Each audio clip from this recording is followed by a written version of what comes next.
hi everybody. Thank you already for coming here and looking forward to our conversation. So my name is Ruby van der Wekken, and I am what they call a producer member of our food cooperative, and working on a daily level for a cooperative. This has been now 5 years. So I come basically from, well, it was already said, I used to work also for the CMMPO Foundation, and as an activist and have been involved in issues around the commons and solidarity economy building. I'm already telling all of this just to make it very clear that I am not a farmer. So I'm learning a lot, have learned a lot in these last 5 years, but that's the background where I'm coming from, the interest in the people's process. And today I do everything from growing seedlings to being in the kitchen. You're making seitan today, and it's probably still everywhere. Yeah, so I put here a title, as Milo was saying, to put in front of you the initiatives around community-supported agriculture, and to tell more about it, to situate it more in a larger conversation. So, and I don't know, some of you have probably been following the course, been also in the other sessions, and perhaps you have been talking about it. That, I mean, there have been coming up a lot of responses against the agribusiness, the way things are ruled at the moment, the corporate control. So in the last decades, also here in the north, there have come up a lot of experiences that want to challenge that.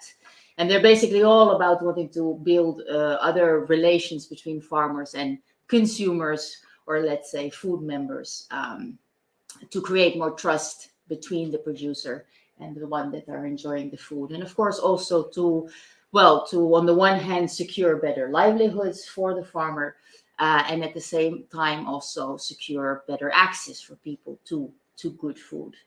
And there are more and more initiatives of those have been coming up. And one of them is this thing called community-supported agriculture that I'm putting the focus on, or kumppanuusmaatalous in Finnish. The first ones of these initiatives, they're generally told to have been starting in Japan, where in the 60s, there were a group of concerned women, mothers, who were noticing that in their stores where was good, real food, and they were seeing the difficulties of the farmers, and they approached farmers and asked that, if we guarantee that we buy from you, can you continue to be producing?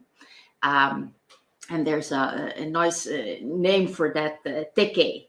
That was the birth of the teke, which means that you're having food with the farmer's face on it, meaning that there is this real relation from you towards your food and towards the farmers. Starting from there in the 60s, in the 80s, it is that came also to the US, and then we have in the 2000s that in France there are the AMAPs, so it's a very large number of initiatives there. And then as we move up in Finland, then in 2012 there was the first community-supported agriculture initiatives. And so the basic model, I mean, there are many variations to how this a CSA is being organized, but I mean, the basic model is that a community is being born around the farmer or farmers, and you're putting up front a portion of the budget that is needed to be farming, and then it will depend. As your CSA, is it, for instance, renting a plot for half of the year and doing veggies, or is it so that you're having a farm, or perhaps even two farms? Perhaps you even have a kitchen, and perhaps you even make food bags throughout the whole year. So there's a lot of variations in all of this, but that's the basic idea.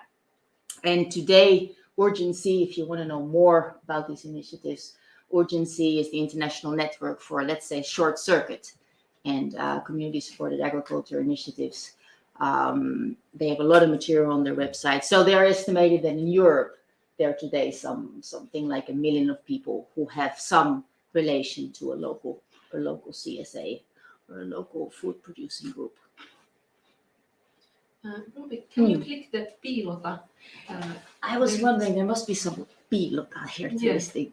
Where, this one? Yeah. No need. Yes. Yeah. All right. Yeah. So here, what would like to do with you to situate community supported agriculture, because we're talking about it, that this is about helping your farmer. We all know that farmers are giving up in large number. Also in Finland, is it like more than 1,000 farmers every year are simply quitting because the conditions are not favorable to continue, and getting into big troubles, and a lot of policy is geared towards having the big ones engaged in monoculture for them to continue, but then for other farmers there can be a lot of difficulties. Wanting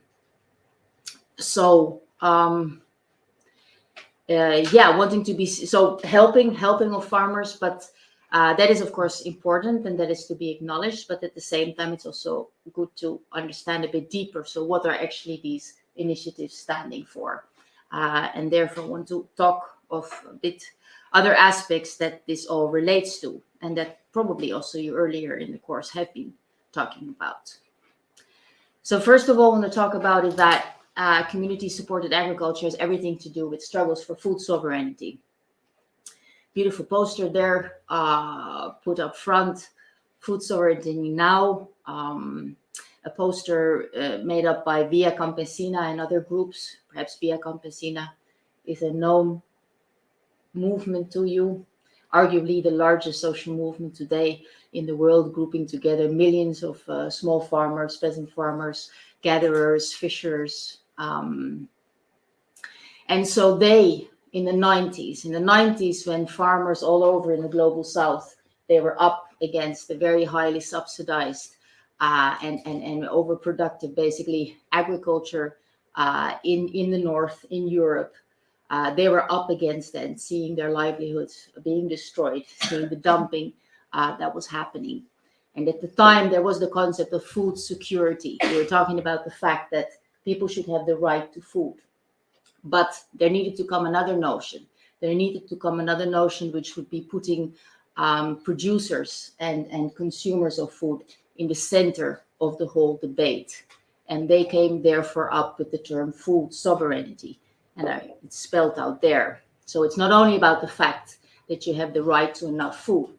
It's about the fact that you have the right to determine your food system, meaning the way that we produce, the way that we distribute, and the way that we consume our food, that should be a right of everybody, for everybody, to be determined by the peoples who are farming and who are consuming.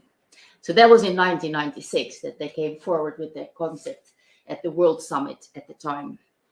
And since then, this movement around food sovereignty has been organizing itself.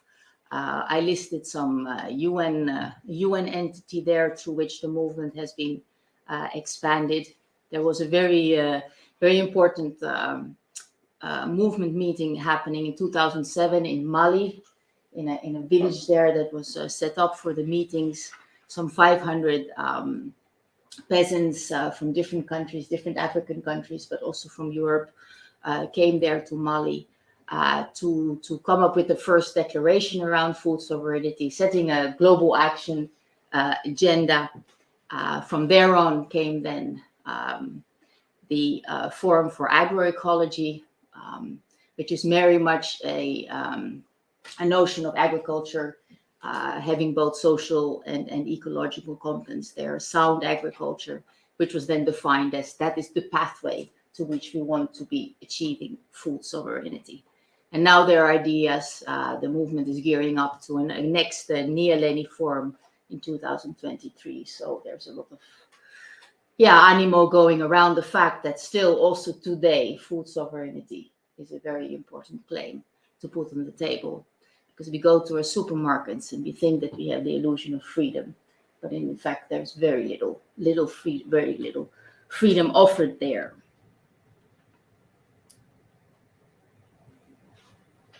You can also look at a community-supported agriculture initiative, the importance being in how it is a pedagogical process. a socio-ecological pedagogical process.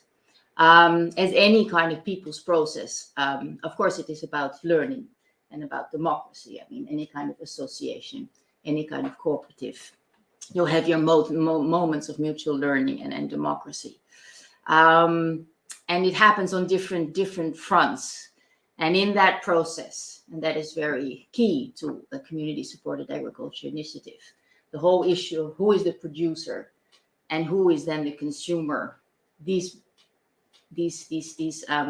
lines between different categories of people are wanting to be blurred, because it's about a process of change for everybody that is involved. So when you are involved with your local community-supported agriculture group, the idea is you go beyond the helping, you become a co-producer, you become an active participant in that process. So from a social perspective, obviously you learn together. I mean, it's always a pain, right? When people come together to have to organize themselves and make decisions about things, it's a pain. There's a lot of beauty, but a little pain as well. And that is that kind of that deep learning that you can do in any group that comes together. So of course, also in a food co-op.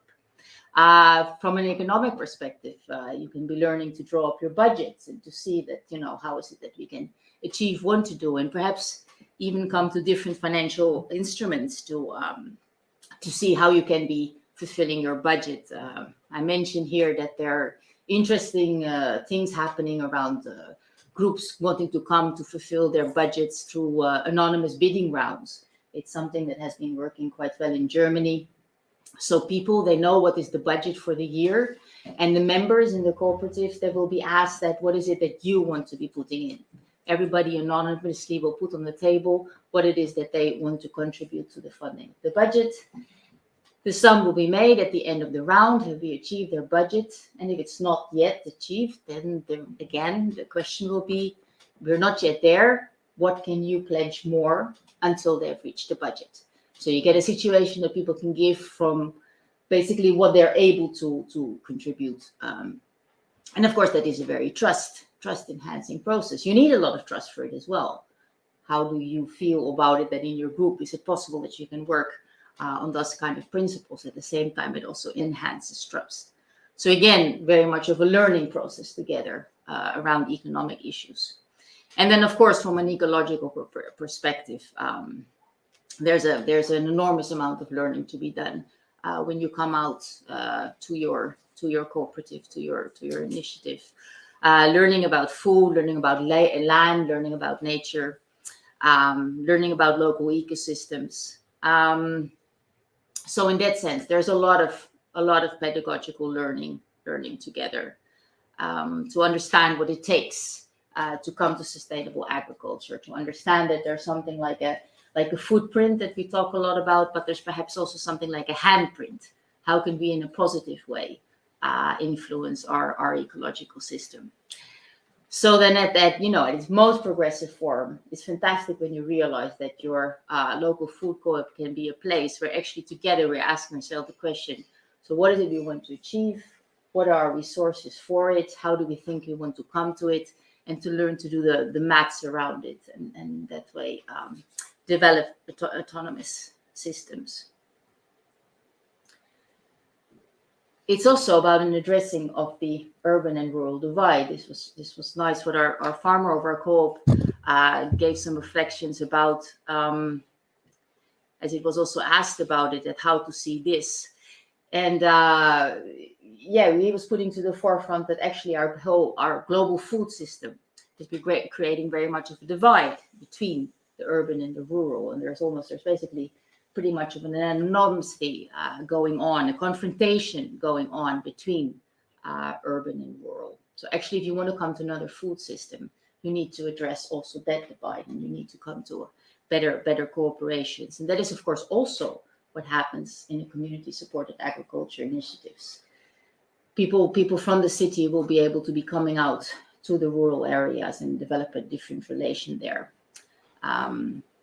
There's a quote here put out of what it means when you start to work around those boundaries, and how actually, in that sense, the way an economy is functioning, or the way our global food system is functioning, if you start to reshape that economy. You're reshaping relations also between the urban and the rural divide, and how that leads to change. It's good to these initiatives, like our community-supported agriculture initiatives. It's important to also see them in a larger process of economy building, because none of these initiatives are ultimately standing on their own. Now, for myself, the framing of things as being about solidarity economy building and about the furthering of our commons has been really very inspirational and motivational also to be doing what are doing. And also it's very important to realize it, to also to understand that that's in that way initiatives can be realizing their potential. It's not just by being a food cooperative on your own that we can be making for widespread systemic change. There's a lot more in our economy, of course, that needs to be changing, and how can we be envisioning that? So the envisioning of solidarity economy, I don't know if anybody has been hearing about that concept before. It's a notion of looking at economy that has been developed through processes like the World Social Forum process, a large global civil society process, which has seen more its heyday in some decades ago, but and in Latin America. But so we can see it as an invitation. It's an invitation to see economy, to rethink economy, starting from everybody's own daily practices, and to put on the table that economy is nothing more or less than how do we organize our daily life together, and to acknowledge that that should be a question of everybody and for everybody. And it's not an issue of merely the experts, but something that we should be able to address also. So the word solidarity, then, that means here that contrary to what in mainstream economic thinking is put to the forefront, that there's this one capitalist system and we're all ego-driven little puppets in it, basically, who are working towards our own advantage. That actually, if we put on the right lenses all around us, we can be seeing economic activities or layers of economic activities in which very other values are put up front. So that is that solidarity. They are values of ecology, of sharing of power, of democracy, of justice, and that actually there are economic activities all around us that are putting those values up front and not that of profit making. So the whole motive of these other kind of economies is not profit making, but the reproduction of social life. So solidarity economy building then is that we could make visible these initiatives, these layers of economic activity that are having these other values up front. And we could, for instance, we could map them, make them more visible, work more through them. By making them visible, also promote more cooperation between these initiatives, and in that way grow the spaces for another economy. So importantly, this is not just a proposal for some sort of little nice side niche of economy, whereas if you otherwise have some mainstream extractivist economy operating, it's actually a notion that we can change the whole of our economy according to other values, starting from the bottom. This is a very typical circle that is used to visualize this other economy. This is a circle drawn up by Ethan Miller, one of the scholars of solidarity economy. The circle is representing the whole of economy, different spheres of economy, and in it there are charted already different kind of examples that we can find around us of other economy building. And it can be interesting to do that kind of an exercise in our own localities. We've done it on a few occasions. Been copying this map, we've been having it on the wall, and we've been trying to map. And through the mapping, of course, you can see that what are the areas where we already have a lot of initiatives, and what are the areas where we would be needing more initiatives, and the challenges, and how can you be connecting these initiatives. And here's the example of a community currency linking different initiatives together. Now, an important parts of solidarity economy building are the commons and commoning. I don't know if the commons is a familiar word to you. Silke Helfrich, a fantastic scholar around the commons. She passed away last year tragically, but she talked about the commons again as being lenses to be approaching economy, and talking about we're talking about it when things are held in common and are co-produced in different ways. So in that way, anything can be a commons. It's easy for us to think of our forests, our air, our water as commons, but our currency could be a commons, our food could be a commons, our language could be a commons, our spaces could be a commons. It's all about that co-caring of responsibility, co-governing, and co-reproducing, co-taking care of that what is held in common.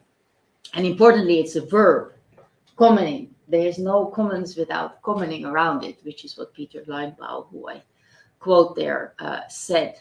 And that is a very important thing to realize. Sometimes you can have, for instance, some corporate company that can put out a space or a competition or some other kind of nice activity and present it as a common, but actually always then have to look what are the power relations that are governing that, what is put up front for us to be using in order to understand, is it really a commons which is in the hand of the commoners. It's not to say that you couldn't have a commons without the interference of state and market, but as Silke Helfrich very nicely put it, it's not necessarily without state and market, but it's definitely going beyond state and market. So in other words, you could have public policies, or you could have public actors that are putting things up as a commons. You could even have market mechanisms with which a commons is being governed. But it's important to see where power lays. And like I was telling about, you could have a corporate commons, which actually at the end of the day doesn't mean much to us at all. The commons is the antithesis of a commodity, of course, in a capitalist economy, where the whole name of the game is the increasing commodification, the measuring and pricing and putting on the market of the things around us in order to come to competitive advantages, etc. Instead, you could think of a commons economy, which is about the circulation of commons instead of the commodification. And of course, in the global south, struggles for the commons, struggles for the livelihoods, which are so much more being based on natural resources there. That has been already for decades a very daily reality. But of course, increasingly, we also here in the north are knowing what this means. So we can see that actually globally we are all very unified in daily struggles for our commons, and that can be an empowering notion to also understand that there's a paradigm shift there that we actually globally are fighting for.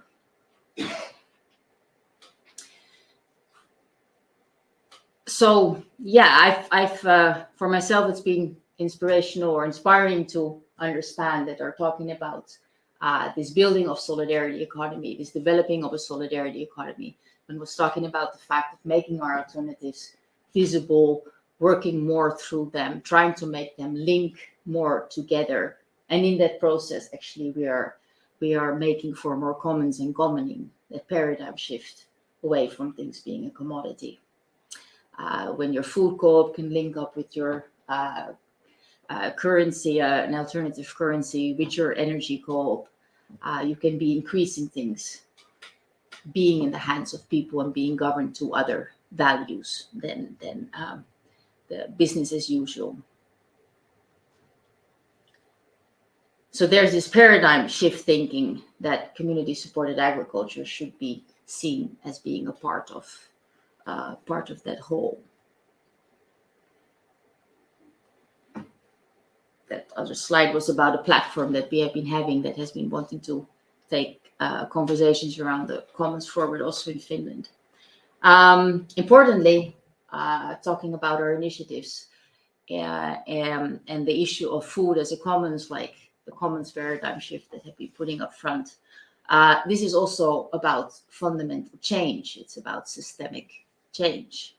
Here you see our farmer of our food co-op, Jukka Lassila. I was obviously sitting on the back and there and got a good picture. So I put a quote there of him, which is pointing to a few insights which are interesting to understand about why is it important that we take our food systems into our own hands. So I read it out because it's a very good one.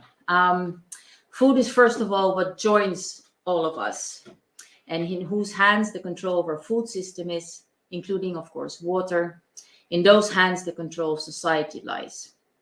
In other words, people can more govern their own lives if food, the food system, and also water, is in their control. In that sense, all efforts done to get food back under the control of people is very important for the development of society. And only by addressing this, we can change a society more just and fair. It's a powerful, powerful quote. Why? It's putting a few things on the table. And that we can say that what all our struggles for food sovereignty are about. So first of all, it puts on the table, and that's not very unique. I mean, Sitra, one of Finland's development tanks, or many other places will say the same things. If we change our basic need systems, so if we change the issues like our food system, meaning the way things are produced and distributed and consumed, our food system, our transport, our housing system. If we change those, we can change a lot in society. That's clear. These basic needs are so pervasive. They're so omnipresent. If we change that, we can change a lot in society. So Jukka is putting up front that if we change our food systems, we can in fact be creating pathways to much more socially and ecologically just society, locally, but also globally. But then secondly, is also put to the forefront that this can only lead to systemic change when these processes are in the hands of people. Because time and time again, leaning on processes of change only on the market has not brought us any further to coming to real change. I think we now have been having COP27 going on, or what was the number? Time and time again, we have been coming up with mechanisms in which markets are meant to be ruling how we deal with problems. We single out single issues. Is it the ozone layer, or is it the carbon, or is it what it is? And we focus on that, and you try to solve with that these wicked problems that we're dealing at the moment with. And time again, we end up disappointed. So here the attention is drawn on comprehensive people's processes, people coming together and starting to govern things according to profoundly different values. And then thirdly, this is not only a local issue, and this is for me a very important motivation to do on a daily basis what I'm doing.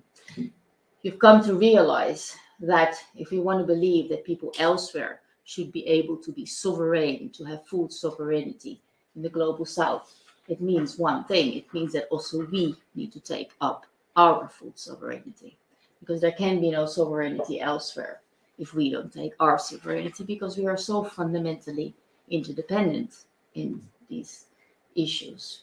And then I always come back to the work of what a Commons comrade, when he went to India and he was doing interviews there, and he was doing interviews among farmers who were there in the areas where, well, there are very dire circumstances and farmers committing suicide. And he asked them, so what is it that we can do here in the north? And they said it loud and clear: grow your own food, take up your own sovereignty. So that is also what this is about. And if you start to acknowledge that, the importance of food as a commons, of us taking up our struggles, that's also a change in the whole debate. I mean, we have been often when we want to pinpoint about how change needs to happen, there can be widespread big demonstrations, and I'm not saying that they're not good, but wanting to point at big government for the policies that are happening, and you want to say that our governments need to change the policies that they're carrying out. And that is, of course, true. But what we're putting on the table is also something else, and that is that change is rooted in people's processes on a daily level. And even though our government needs to change, it's also so that change is rooted in people's processes, and that's something for us all to get engaged with, because that is how change happens. And that's important, that kind of an acknowledgement to be made in our political discussions. Yeah, so then after all this, to our beautiful co-op there, Oma Maa. So I start there with a little quote from our plans about how we describe what we are about. So Oma Maa is furthering a year-round ecological people's process around good agriculture, in which agriculture is referring to the cultivating, developing of the land to be fulfilling people's food as well as other basic needs, and to make good ecological life possible. So you will note there the emphasis on the people's process, and now you know why. And as well as that this is about agriculture, but agriculture which can be fulfilling also different kind of basic needs, so that working around basic needs. So Oma Maa was founded some 10 years ago by a farmer whom you saw there on the picture, and another farmer, and is operating there on the Lassila family farm, some 30 kilometers away from here. Short by, it's not far away. And so the farm has already been in the family for hundreds of years, the Lassila family farm. And then there's a second farm, Kaupunkila, not far removed from there. And our activities are, of course, there in Tuusula. Our food bags go to Järvenpää, and most of them will be going to Helsinki, where we have different distribution spots. So altogether this year have been developing, taking care of some 100 hectares of land. That includes the lands of both of the farms, but also our farmer rents some plots from the municipality is in that way also promoting for there to be more organic farming in the area, and using that for our production cycles. So some 100 hectares. There, of course, belongs forest to there. There are the gardens. There are some 3 hectares in which the 3 cows of the farm, they're having their kingdom over there. They don't do anything else but that they're grazing there. They are the defenders of biodiversity. There are a greenhouse, the food forest I already mentioned.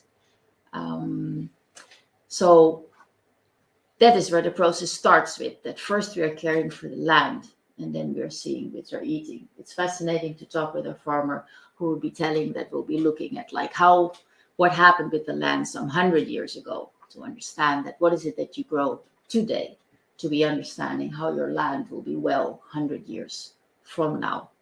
Then you look at what you eat. So the caring for the land means, of course, seeing to biodiversity, seeing to that many different species will be well there on the land. It's meaning that you see to carbon sequestration. This is, of course, a topic that you will be hearing a lot around now. It means that you see to more and more efficient nutrient recycling in your actions. We have, for instance, an agreement with the Lake Tuusula, because our lands are bordering Lake Tuusula. And there are a lot of farmers around who are engaged in not that sustainable activities, meaning that there's too much greens, there's too much fish there in the lake. So we clean it away from the lake, and it feeds into our compost. And in that way, we are also seeing to the wider ecosystem around us. Principles of permaculture, of polyculture, all about seeing to a lot of diversity. And then I already mentioned that those pedagogical processes So the want to have all this based on this peer-to-peer learning together, because that is where change originates from. And therefore, Oma Maa is doing also what it is doing. Here's a drawing that one of our co-op members made to be showed the different relations in the co-op. So we have producer members, like I mentioned, so a farmer and 2 farmers, and also myself and others. Then there are the food members. We have some 200 food members.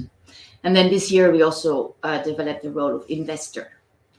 And we actually have one investor in the room here with us. Yes. That was a very interesting discussion to come to the notion of investors. And so we had hefty discussions about the fact, so is Oma Maa now turning capitalist because we're coming up with shares, and what is this all about? So we talked about solidarity economy, we talked about the commons, and we talked about it that money can be our commons, and then we talked about it that we can be appropriating a financial tool like investments and turn it into positive investment. Positive investment means that you don't just only try to minimize investing into things which are not good, but you try to immediately put your money on things that are good, on the change that you want to see. And so positive investment. Here are some photos from our food bags, from more from the wintry setting and in the summer. So our food bags go out on a weekly or every other week basis. People can choose what they want. There are some 100 households that are getting the food bags today. And as you note, there are also secondary production there. We do things like bread and seitan, I already mentioned, falafel, oat yogurt, different products in our kitchen. Around the year, 50 weeks in the year, we make food bags. So it's a break at the end of the year, and the first week of the year are the breaks. Other than that, we make the food bags, and soon it's time to make the Christmas bags and the seitan kimchi, and perhaps the hefu, the tofu made from hemp, from our hemp. The secondary production, it's of course because we want to change the whole food system. It's also that it's a way to work towards financial stability. In this kind of a setting, when you have so many different cultivations and products basically being cultivated, it's hard to come to financial sustainability with all this small produce. So of course, secondary production is a way to increase value and try to reach that. We're not yet quite there. Oma Maa is a fantastic, beautiful process, but we are still struggling to come to financial sustainability. We would need to come to some 100 food bags in the per week to come to a zero balance in terms of costs and income.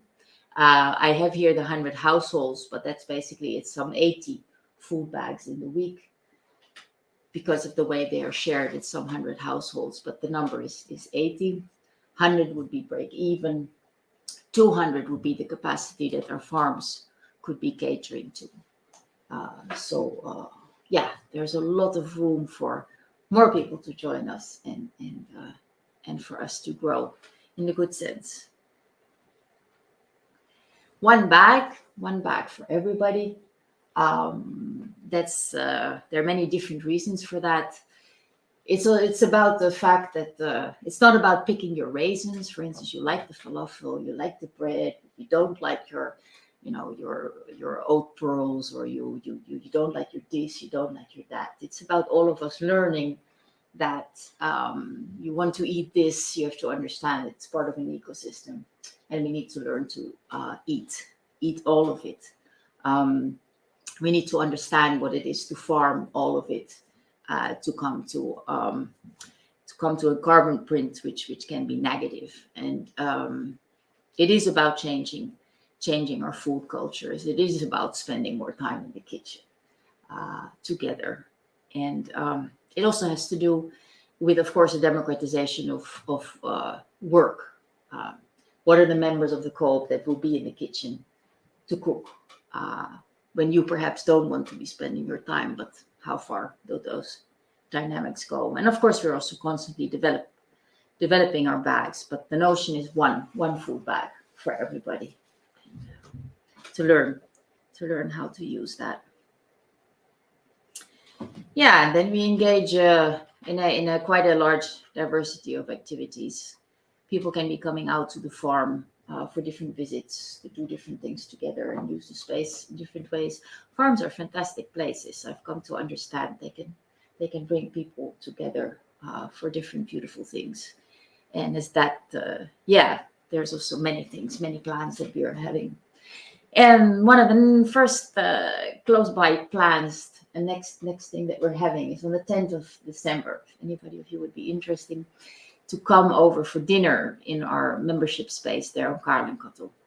We do what we call farm dining, meaning 3-course dinners made from the ingredients from our farm, from what we have produced.